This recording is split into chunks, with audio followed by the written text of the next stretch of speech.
Have you ever wondered what it's going to look like a year after you started dance? Well, I'm here to tell you that it's going to be amazing. And this episode is going to go into the 8 to 10 things that I think are the best for you to know as you're leaning into your dance journey. Hello, my beautiful, gorgeous dance baby, and welcome to another episode of More Than Dance. Today is the official More Than Dance podcast anniversary, and it feels crazy, honestly, to think that we've been doing this for a year. It feels like it's been longer, and it also feels like it's been shorter. And today I thought it would be a really great idea to go in on some of the things I feel like have changed in a year. Well, a lot of things have changed in a year, but I mean, things that have changed mentally in terms of being so consistent. This is one of those things. Like, this podcast is the thing that you potentially are looking at and saying like, whoa, like that's like a hard thing to stay consistent with. Like, maybe when you're starting dance, like, well, I don't know if I could be consistent.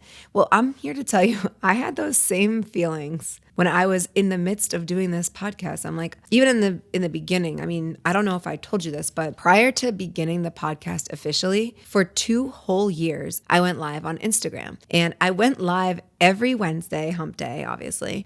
And I wanted to see if I could make the commitment to myself to show up once a week, no matter what, and to also be able to speak freely about certain subjects. And so for 2 years that went on, and I was like, okay, I think you're ready, Chrissy. Like, I think we can actually do this officially. And it was really funny because actually when I first started, I remember it very specifically. I was like getting ready. And for me, I think I told you this on the first episode, part of getting ready is buying things, like just like being invested in it with actual money versus like time investment. So I bought myself a camera, and I remember telling Josh, like, oh, I bought this camera, and he was like, oh, good for you. Awesome. And it was December of 2024 going into 2025, which was the year we started the podcast. It's now currently 2026. I got the camera and I was like, oh my gosh, okay, like we're starting, it's official. And I made the mistake of telling people that I was going to start it. And the reason why I say it's a mistake is because I've heard this before. When you're doing something big, don't tell anybody that you're doing it, because I don't really know but I do know what happened. So I actually told someone really close to me that I was doing this, and they're like, no, you're not. You're not going to do a podcast. I was like, excuse me. Like, what? I want to say that didn't get in my head, but I think it did, because I didn't start in January, and that was the plan. I started in May. Well, officially I started in April because we launched it in May. So I officially started filming in April. And it's really because like Josh really helped me, because he was like, all right, babe, are you going to start your podcast today? Are you going to start your podcast today? And like in true Josh and Chrissy fashion, it usually starts like that. And then finally I'm just like, oh, he's so good at like getting me like thinking about this every week. And I'm going to just put a date on it, which is actually what happened with our proposal. Story to come. Literally, I was like, okay, Josh, on this Wednesday, and we put it in our calendars, we are going to do the first episode no matter what. And he was like, okay. And I was like, pretend I didn't buy my camera, pretend I don't know anything, and you're just going to set things up. I'm going to sit on this couch and I'm going to talk away. And he was like, okay. And like no more questions were asked, which is exactly what I needed to start, because I realized I like messy action, and I don't like it at the same time. And messy action is the first thing that I'm going to explain to you as one of the best ways to stay consistent with something, and it's through messy action. Now, the first time that I learned about this phrase was in a business mentorship. And it's funny actually, because I think all of the business people swear by this phrase. It gives us an excuse to not be a perfectionist, and it really lets us continue to do whatever it is that we're setting out to do, as if messy was the intention. Not that we want messy work, but we want work that's done, and we want work that gets out there. So for you beginning your dance journey, you want to start dancing, right? Like, you want to actually get on the dance floor versus just talking about it, thinking about it, looking at videos about it. You want to be able to say that you're a dancer. Messy action. Well, let me tell you how uncomfortable that feels. Like, even actually, as I'm speaking to you right now, things feel messy. They don't feel 100%. Like, and I think that's the biggest thing, as you learned in the 100th episode. Like, 100 doesn't need to be 100. 100 can be giving your 100% effort, and it being, maybe it hit at 70% that day. Maybe there was a better way that I could have orchestrated that sentence. The point is, I'm not going to beat myself up about it, because if I do that too many times, there wouldn't be a podcast. You wouldn't be listening to this right now. Actually, think about all the other things that you love. If someone didn't just act on their thoughts and they waited for perfection, there might not be a lot of other things. So for you, as you're thinking about dancing this week, I want you to think also about how cool is it? This is always what helps. How cool is it that you even have that option to sign up for a dance class? So I thought, how cool is it that I even have ideas that I want to share with people that I don't even know yet? People that are just out there right now listening. You right now listening. Have we met? Like, you know what I mean? Like, it's just so cool that this is even an option for me and even an option for you. So that brings us to gratitude. Gratitude is always a great place to lead from. And it's one of those things that has helped me do so many things, because as you know, I have a chronic knee disorder and it affects my life on a daily basis. And every time I think about how much pain I'm in, I think, okay, but I can still walk. I can still dance. I can still do these moves. I can still modify. I have so many abilities still, despite what is hard. So getting into that frame of gratitude for you, it's like, okay, I have this cool studio in my town that I can go and show up and take a dance class from. I have this person that knows so much about dance that can really be probably the best thing for my life right now and change my life so crazily that I would never even expect these crazy transformations from within a year, within 3 months, within 5 years, because that is what happens when you dance. Your life changes in a good way. And how you can lean into gratitude in terms of like what it does for your body. I mean, like, if I always like to think of like your body as its own little like, hi, like a cartoon character, like, oh my gosh, thank you, thank you. Like, it's sitting in there waiting for like movement. It's waiting for happiness. And when you fuel it with dance, it's like, oh my gosh, she finally did it. She finally went to dance. Thank you. Letting out that excitement and really leaning into gratitude for the fact that you can actually dance. You can actually go. I know for me, like, I'm so grateful for Josh, because he is like the prime reason why you're even listening to this right now. If you don't know, he produces this whole podcast. He puts it all together. I love you. I'm crying. Which brings me to my next one, which is no excuses. There are so many times where, like, it would be so easy to say, we are not podcasting today, Josh. Like, we're just not. So being able to stay committed and just to have no excuse. Like, there's been no excuse for us not to podcast. And there's been crazy things that we've gone through in this whole entire year. And we've continued to podcast. We've stayed true to our commitment, not only to the podcast, but to each other and each other's schedules. Got to say, today, it would have been very easy for me to say, you know what? I can't do the podcast today, but I can do it another day. And I didn't let that happen, because I know that, one, we don't want to get behind. Two, I know that Josh put this in his schedule. Three, I know that I have it in my schedule. And at the end of the day or at the end of the week, I'll say to myself, you didn't do that thing that you said you were going to do. And I know that that hurts more than like getting in the moment and doing it. So no excuses. So whatever excuse it is that you're making right now to keep you off the dance floor, let's make a rule, or let's make a pact that no longer serves you. Whether it's money, whether it's time, whether it's you're a new mom, figure it out and find a solution, because there are so many solutions to figure something out when you put it at that high value. And I swear to you, if you could fast forward to yourself a year from now, after dancing consistently with someone who is very good, okay, because I realize some of you are not like in the vicinity to even come dance with me, but so find yourself a good instructor, and if you're local, please come to me. I promise you that those excuses will mean nothing to you in a year, because you'll see so much value. You'll be questioning why you even put it off, and you'll be like, wow, it is so good that I finally started. So if it's money, figure out where the holes are.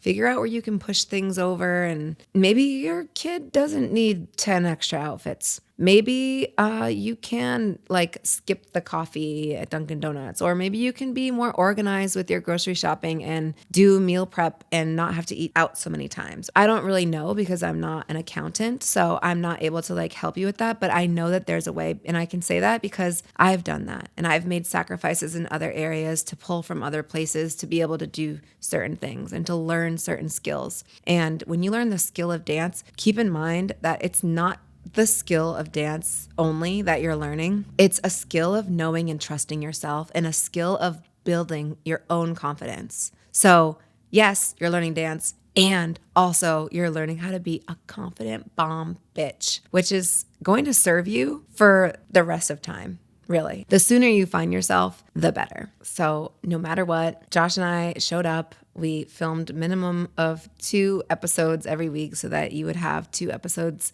brand new to listen to every week. And what we get out of doing this is knowing that we are sharing an important message and making sure that people are hearing the message so that they are able to change their lives. Our biggest goal is to impact lives through dance. And so here we are, More Than Dance, 1 year later. So again, messy action, leaning into gratitude, no excuses. And then the idea of knowing that like everything is up and down. For instance, some episodes are so easy to do and they just spill out of my mouth and I'm just like,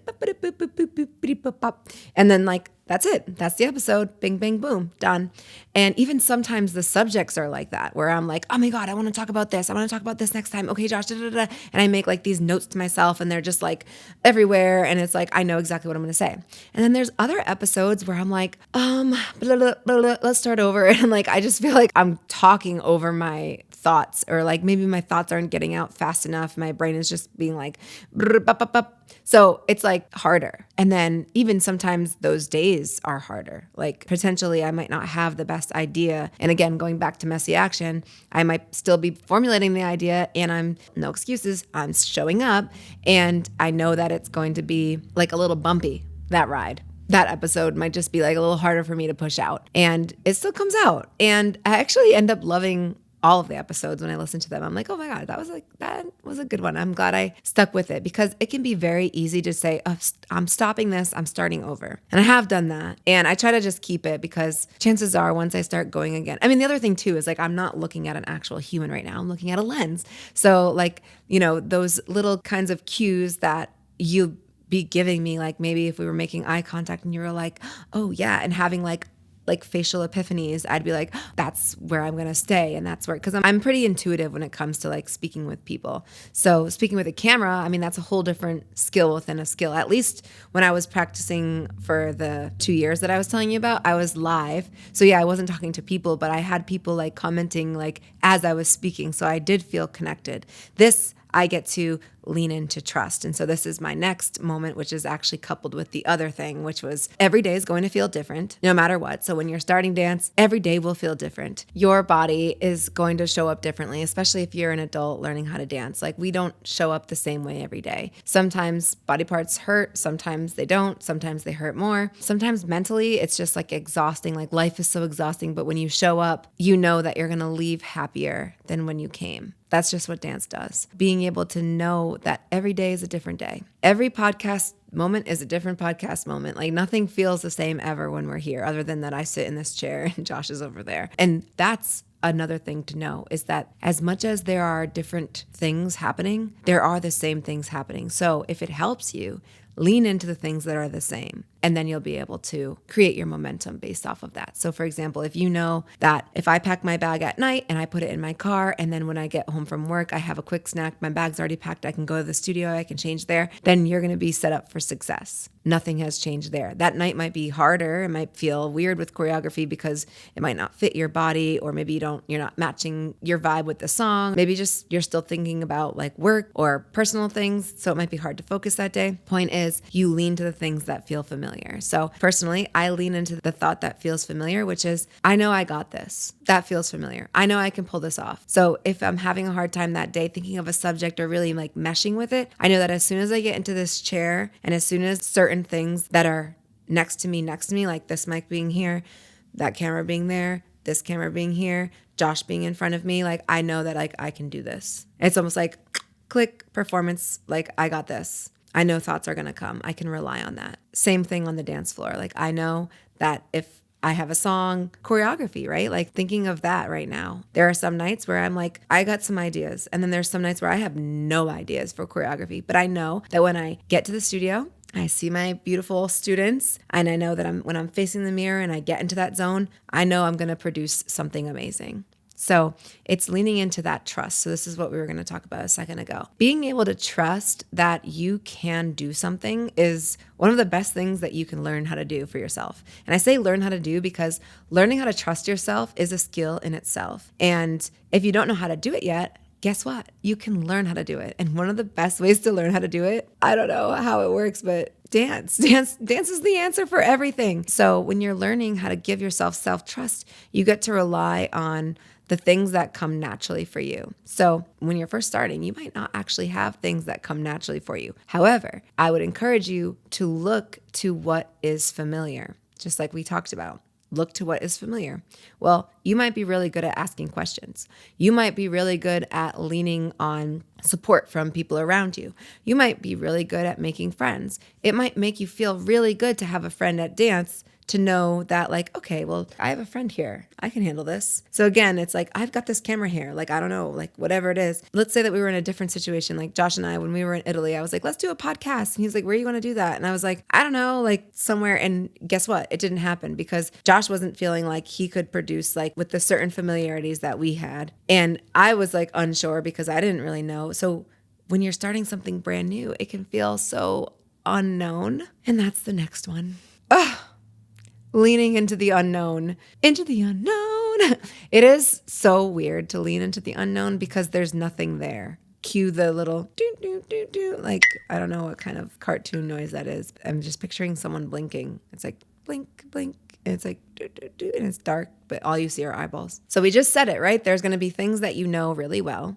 And there's going to be things that you don't know. Well, you're learning a brand new skill. So when I stepped into this world of podcasting, there was tons of things that I didn't know. Like we didn't have our sign off exact. We didn't have our beginning thing to say exact. And if you've been an avid listener, then you know how things have shifted and changed. And obviously, yes, there are things that have stayed the same. There's things that can still be developed. Like we're not attached to it. And that's the next one. We are not attached to anything because we know that as much as we are doing this, how we've been doing this, which is very professionally, we know that we're not the exact experts yet. We know a lot. I'm sure that there's some things that I could say maybe differently that would maybe hit more, or maybe I could title things better so that it would be the word that means when people find it better. I invented a new word today and it's called algorated. And what that means is that the algorithm is matching the algoration that you made. So in other words, what I'm trying to say is potentially if my title was more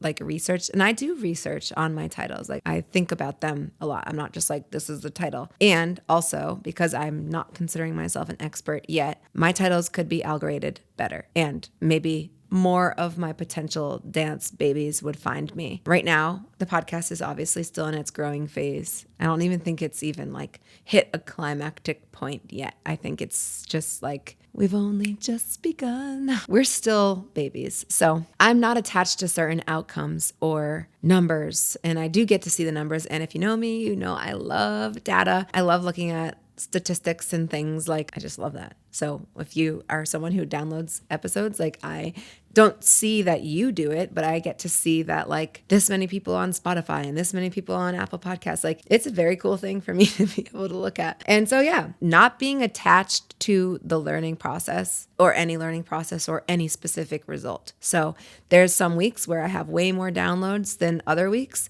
and I'm not attached to it. Like I'm not expecting it either. So that's another great thing that we are always learning and relearning, is to not have expectations. So for dance, like to not be attached to the fact that like every day is going to be a day that you're learning something new, or maybe that every day will feel this certain way. You're just not attached to it. Some days are going to feel good. Some days won't. Some days will feel really, really exciting, and some days will feel really frustrating. And that's part of showing up. And this one's like really cool. So like after a year of doing something, you become someone that you don't expect. Like every time when I think about the fact that I am a podcaster. I'm like, you are? I'm like, oh my God, it's cool. Like, I still think it's cool. I'm still like a little impressed with myself, which I think is something great to have. So when you start dance and you're like, I'm a dancer, I've been dancing for a year, like, oh, yes, babe, like celebrate that. Be so excited to share that. And when it comes up in conversation, like, yes, like pride yourself a little bit on that because you made yourself so disciplined to be able to do something for a whole entire year, which is actually why we celebrate Strutversaries at the studio, which is our heels-based class, which is called Strut. We have a Strutversary, and that's when that person celebrates themselves of doing a year or 1 year or 2 years of dancing. So yes, this is my podcast anniversary, and I am celebrating. Josh and I are going to have chocolate later, right, Joshy?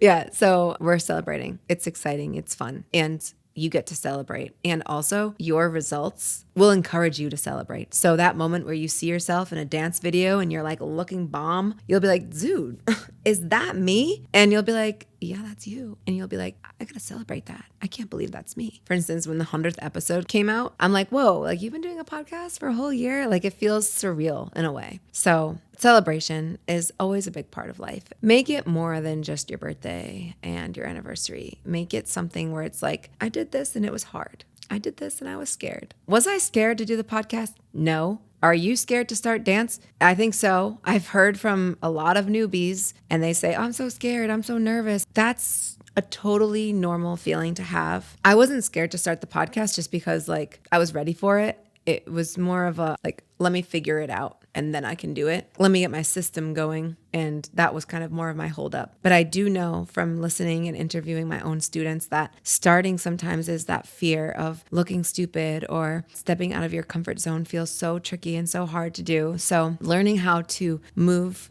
through life with fear. And if you want some episodes on being fearless, we've got episode 28 and episode 29. Those episodes are great episodes to help you and encourage you to know that fear comes along with you for the ride. It doesn't just leave. And the next thing I want to mention is that when you do something for a year, you realize that you can do more than you think. And I see this all the time. Like I'll have a student who will sign up for a certain kind of class, and that class builds their curiosity and gets them excited about the whole dance process. And then they jump into other classes that they never thought they would be able to do or that they even would be interested in. So in my situation, yeah, I'm doing a podcast, and there have been some weeks where we filmed 9 episodes in 1 week. And like, that was a moment of doing more than I think I could do. Like you learn how to push the boundaries a little bit and push it's the phrase that means that you're pushing through like your expectations of yourself. And it'll come to me, of course, once we're done filming. And again, like if someone was in front of me right now, I know that one of you would be like, it's this. So another struggle and just going through it, messy action. Like, okay, we're just going to leave it. You know what I mean? So in review, there are so many things that can happen within a year, and you can impress yourself so much if you can stay the course and stay consistent. And if you had to take certain things with you, I would say messy action, leaning in gratitude, not having excuses, knowing that things are up and down all the time, not having attachment to any type of progress, trusting yourself and building your self-trust through the process of doing what you're doing, which is kind of so cool. Leaning into the unknown, not being attached to any type of learning, knowing that fear doesn't go away, knowing that you can become someone that you didn't expect, knowing that you can do more than you think. And I think just one little last note, when we have a podcast episode on this exact subject, understanding the long game, like 1 year. Okay, here it is, 1 year. Does it feel good? Yes. And am I over? Am I done? No. There's a long game that we're playing here. And the same is true for dance. You're not just going to be the best dancer you can ever be because you took dance class for 1 year. That's a fact. I've been dancing my whole entire life, and I can still improve. I can still find tons of things of improvement. And I've seen improvement within myself, even within the last 6 years. So knowing that it's a long game that you're playing. I know that I'm going to be a better podcaster in a few more years.